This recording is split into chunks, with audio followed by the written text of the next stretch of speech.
I'll go around stuff. Today, I'm going to straighten out my mustache. Today, I'm going to, at some time, and I don't remember when, how, where, or what, I've heard the phrase Twilight years. And it is a term applied to as you get old, and I'm getting old, 78, that you are getting into your twilight years.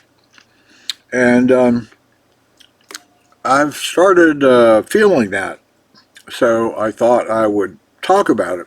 I don't have anything pre-planned in my head. This is free form as I typically do. And two things do come to mind, um, both based on a friend I passed away a number of years ago.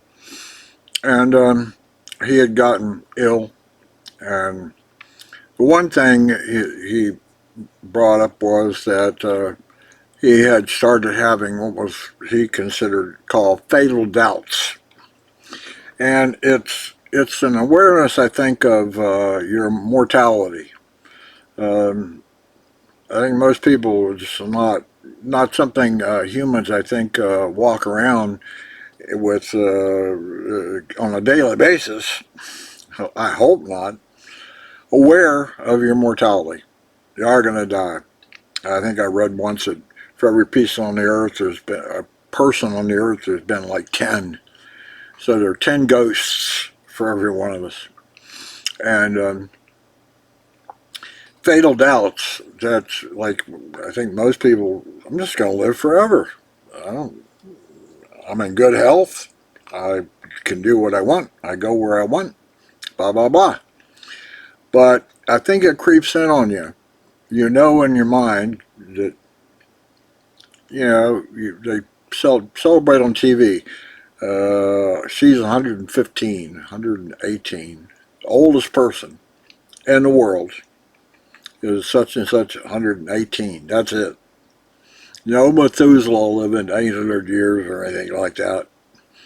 And the whole length of longevity of life is, measured on trips around the sun. It's weird that it seems to have a built-in lifespan of a certain period, be it 70, 80, 90, 100, nothing much over 100.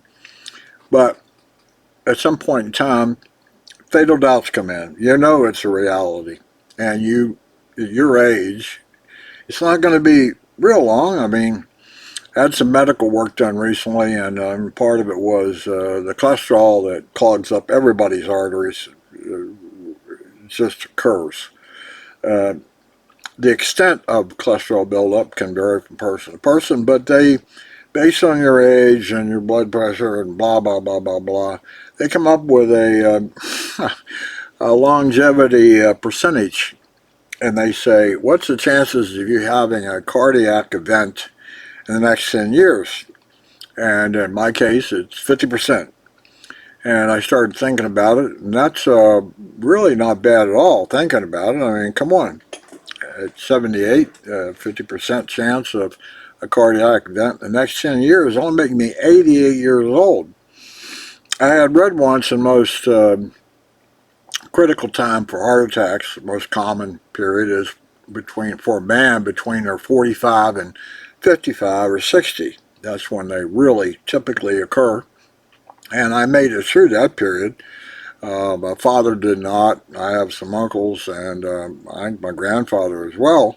They had already suffered their first or second or third heart attack by the time they were 60, 65. And but they didn't know anything about cholesterol and they didn't take medication for it. I've been on cholesterol medication for 20 years. So, but the whole thing about lifespan, it's interesting. Blade Runner, there was a movie where we had started creating artificial intelligence in the way of by genetically creating people, and they had a programmed lifespan of 4 years, uh, and that was built into the genes that after 4 years, something switched off, and they were retired. That was the term. Anyway, the Twilight years.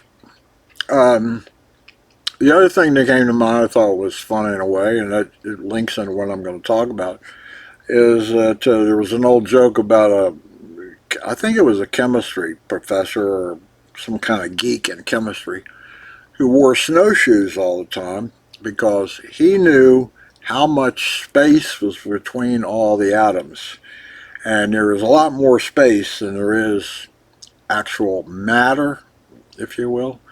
Atoms and elements and things, we're based on carbon, so we got a lot of carbon chemistry in ourselves. But there's a lot of space between all that, and he knew it was a lot of space, and he worried about falling through. Like the concrete floor, there's a lot of space in there. Now, you'd have to be really kind of thin to, although I have walked between raindrops before. I don't know how I did that, but I did do it one time. Not on purpose, it was by accident, and I guess the circumstances were just right. Anyway, the whole thing about knowing where of the space that's in everything.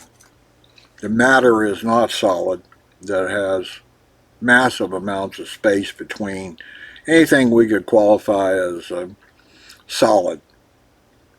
In fact, I thought the other day that everything is virtual.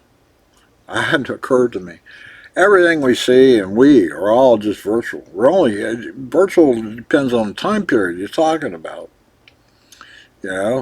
Something that's virtual for 10 minutes or 5 seconds or 40 years or 100 years. It's only virtual in the sense that it's here for that period of time. So everything and we are all virtual. I hadn't thought about it before in that way, but it makes sense. Anything has a finite lifespan to it. Rocks got a really long lifespan, but eventually the sun will go supernova, and even Earth will be whatever happens to it, molted. I don't know. Maybe it'll be a big roasted peanut floating around space after that. But anyway, part of what I've done over my life is I've paid a lot of attention, a big interest in physics, quantum mechanics, and radios, waves, and if there's a lot of space between things and nothing's really solid, solids are really not even solids. They're waves. They're exhibit a electromagnetic wave function, and they don't really exist in a material sense. And some awareness of that has, I don't know, I didn't set out to, but anyway, I'm beginning to feel, as I look around, I can see how everything is virtual and not solid. And a friend who got ill, I would visit him as frequently as I could while he was ill. And one day I was talking with him, and he said that, I said, "How you doing?" He said, "Well, it seems like every day I wake up, I feel like I'm a Xerox copy of what I was yesterday." And as everybody knows, a copy of a copy of a copy, you start losing, the image starts degrading. And that's what he felt like, that he was most of what he was the day before, but not all. And that sort of Xeroxing effect is an interesting one. We all have it, and because we're replicating body cells all the time, and errors creep into the replication. Genetic errors cause everything. Our environment, we're constantly being bombarded by the sun, all kind of things going on there. and other environmental factors, the air we breathe, the food we eat, blah, blah, blah. Anyway, he was saying he felt like a Xerox copy. And in some sense, I don't necessarily feel that yet. More when I look around, I see things as if they were Xerox copies of something. I'm beginning to lose the tangibility of things. I feel them in a different way. Um, I think over time there'll be some dissolution. In Stranger in a Strange Land, there was a story was centered on a Martian who had appeared here, and he had no idea. He didn't know anything culturally or anything about us, and he found a lot of our practices and thoughts and thinking strange. And one of his particular thoughts was that he could literally discompopulate, i.e., he was currently in a solid sort of configuration, but he had the ability to discompopulate. That is, no longer exist. No longer he could let the material, the waves function that made up his body, let it free, and it would just return to the static noise level of the universe. And some sense, I think that's what's going to happen for me, is some dissolution, and I will just sink into the cosmic background from a mental point of view and certainly a physical point of view. But it's the again, I probably studied too much physics, but the more you understand the nature of matter and the nature of our reality, as we call it, looking around, smells, sights, sounds, the more less more aware of how it's transient in nature. It is, and its manifestation. I often feel like I'm trapped in my own body. My mind is trapped into a physical container, i.e., my body. And to some sense, we're born alone, and we're going to die alone in that sense, because the mind is trapped in this container. My mind has always been right behind my eyes, and I think most people, I never really, in fact, just a second, I don't even feel that way. It's really weird. But your mind is whatever the hell mind is, and nobody's ever, I don't know, that's another weird one. An awareness, some definition of mind is an awareness. And I was looking up something, and there was a book by an author called Anthony Stoltz, and it was Becoming Aware. In fact, there was another book someone gave me a long ago. It was Coming Awake and the Milky Way. Aware, becoming aware.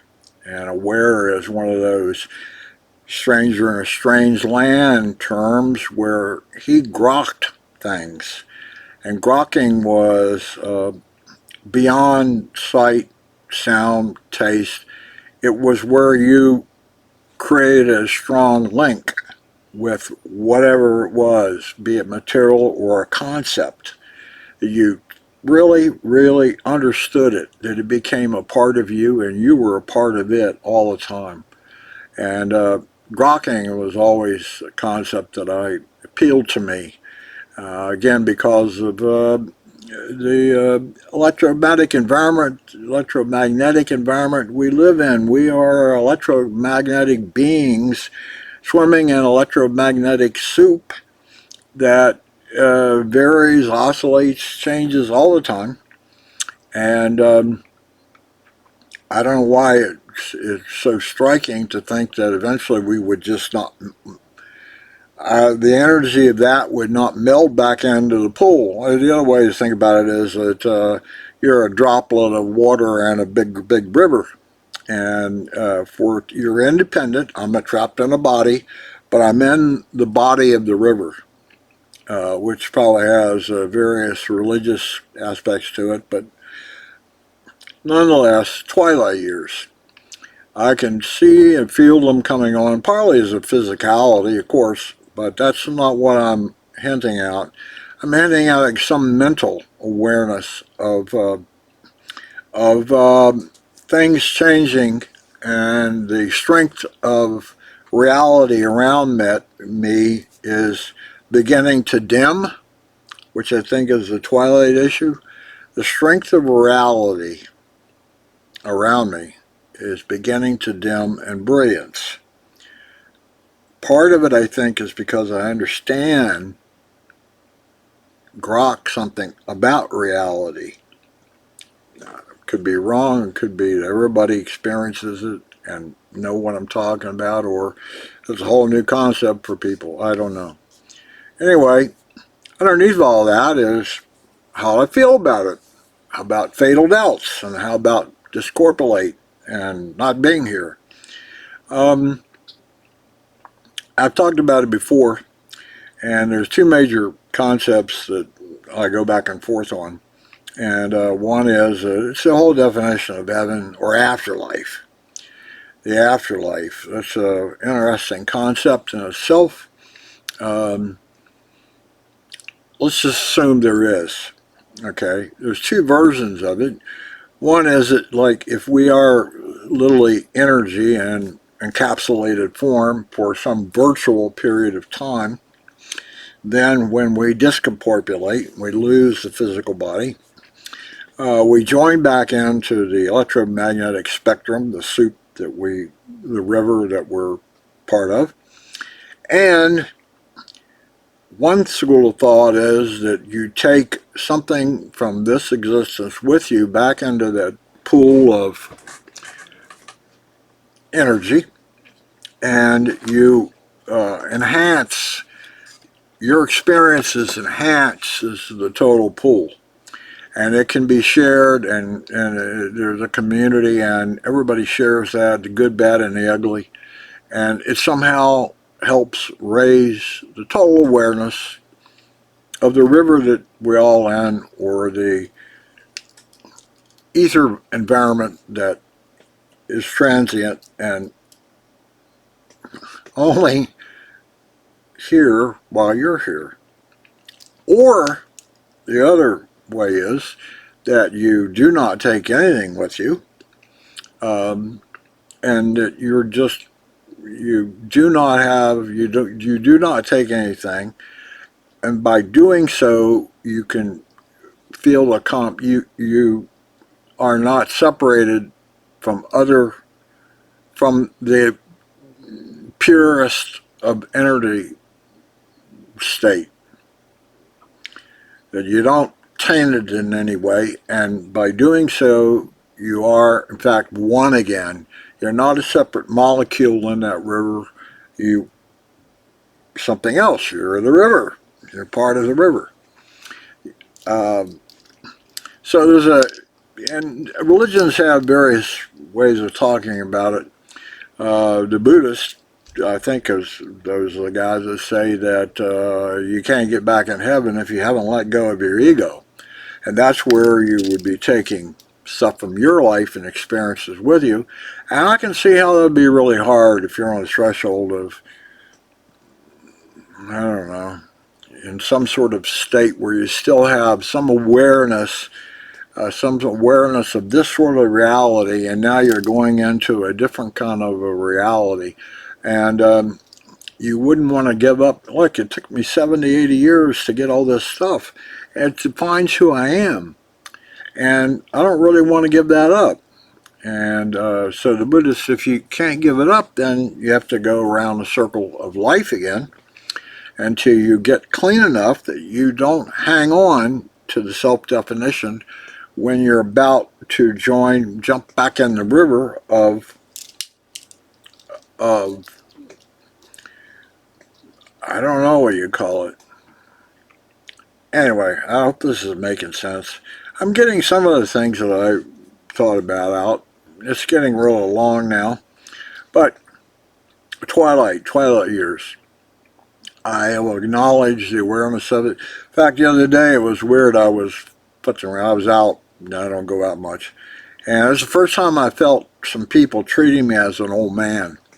And I had never felt that before.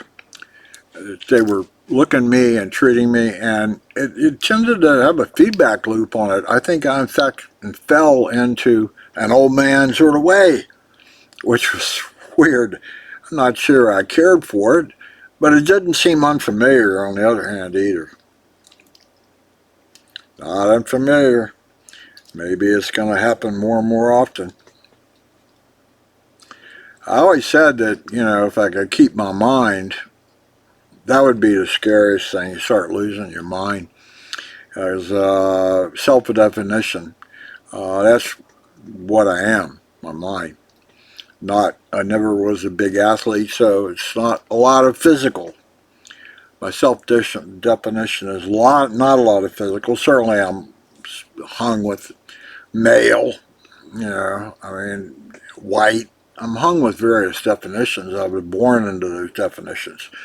But if I self-identify, then there's things like my mind. And anyway, do I want to hold on to my mind in the afterlife? That will be a question. Losing the ability to, again, I say I feel trapped in this physicality. The mind seems to want to go beyond this physicality. On the other hand, faced with, now you're in a what the term is? You're in ether. You're in nothing. It's like all of a sudden you're in this massive space with no boundaries, no nothing. It's all the same in all directions. You can't see anything in all directions. You're all alone in this massive space. You're floating in a globe, and all you can see around you is white, empty space. That would be disconcerting, and I don't know if it would occur to you that, hey, all you got to do is just drop the ego, and poof, you're no longer trapped. Trapped is a concept I don't know that maybe nobody feels that way. I don't know. Certainly, some people feel trapped in the cultural definitions, male, female. There's a whole lot of people who are now saying that, yeah, they have a male body, but they have a female mind, or the other way around. And I can understand that. I don't think that's out of a norm. Your mind is, I don't know what it is, but if it's telling you that you're female or male, whatever, then I don't think it's just pure some sort of chemical imbalance in your brain or anything. It's something else. And perhaps, I part of that is I only became recently aware that evolution of man as a species is continuing, and it can actually small subtle changes occurring from one generation to the next, primarily in the mental domain. The size of the brain continues to grow, and that's probably just because of nutrition and environment of the parents had. It's much better and richer than it was for people living even 50, 100 years ago, or in my case, my parent, when I'm 78 years old. People born today will have most will have a much better nutritional medical care thing than I had, and that will enhance the ability for neurons to grow, stimulations, so on. Anyway, Twilight years. I don't want to make too much of it. It's a recognition of, and I think it would be interesting to experience it in that sense. I'm not looking I'm not looking at it as a bad thing. I'm not dreading the end. No, not dreading any of that. Unfortunately, I'm going to take my mind with me, and it's probably a problem I won't be able to solve, and I won't be able to put my arms around, and I won't, and I will feel, frustrated, things like that that are human in nature and not necessarily best for joining at the essence level with others. I think I told the story one time I was doing mind-altering drugs, and I was in a party, and everybody had done the same drug at the same time, and all of a sudden we're hearing each other's thoughts, and I thought, well, that would be really cool. I always thought that would be most excellent. That would be like heaven. You just hear, you don't have to talk. It's communications in a different way. Jumps the whole blah, blah, blah, blah, blah thing. It was terrible. No place to hide, no place to... Which brings me to Joseph in the burning bush. That wasn't Joseph. That was Moses in the burning bush. Who was up on the mountain, and God appears in the form of a burning bush, which is not burnt. It's burning, but it's not burning. And as soon as Moses sees it, he knows it's God, and God is seeing through him and everything he's ever done, and what he is, his weaknesses, faults, his failures, his sins, his pride, his ego, all of it, and he falls to the ground and prostrates, and I'm sure it's the most massive dose of humility that a person could ever have. It would be so overwhelming that he had to just prostrate himself in front of this burning bush. And I think there's some element of that downstream at somewhere in the Twilight years. You're going to face some sort of burning bush awareness, and you won't know how to deal with it.